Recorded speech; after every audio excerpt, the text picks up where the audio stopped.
Okay, so I'm going to show you an old-fashioned technique called silk wrapping. And what you need is you need a substantial cord. This is an 8 to 9 millimeter, but you could, use a 4 to 5 or 5 to 6, but something that is going to want to be silk wrapped.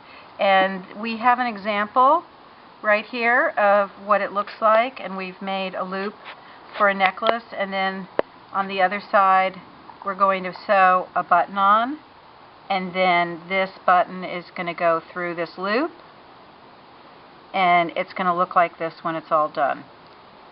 So it's kind of a neat thing. But right now I'm just going to show you how to silk wrap.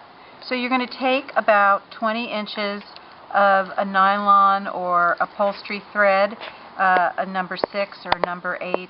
Many of you know it as Conso or Superlon. We sell the Superlon version.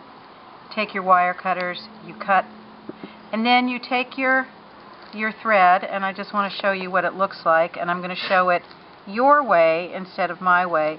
You have a long loop and you have a short, so you have one long piece and you have one short piece, and the long piece is on top of the short piece.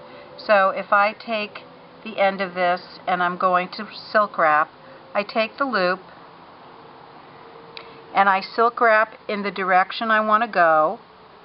So I'm going to actually turn it around. This is something we'll learn as we go. Yeah. So we've got a short end. Let me move this. We have a long end and we have a short end. So I'm going to take this loop and I'm going to put the loop in the direction I want to go. So I'm going to wrap from my right hand towards the end of this. And I hold it down, I pinch it at the loop, and then I take the long end and I wrap over the short end.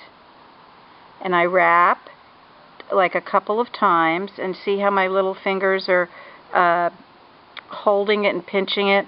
Then I have to change hands and then pinch with this hand, and then I'm just going to continue wrapping one right next to the other.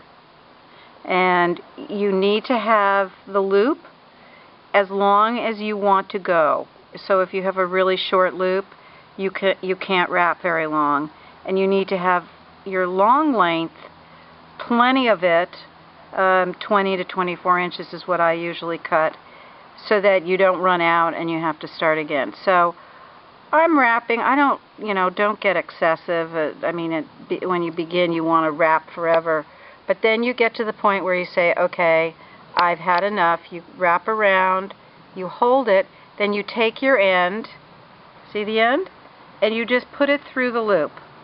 That's all you have to do. And I'm still just going to hold where my hand was. Then I'll show you this way better. Then I take the beginning loop, the short end, and I pull on it, and that brings the end right in. So I keep pulling.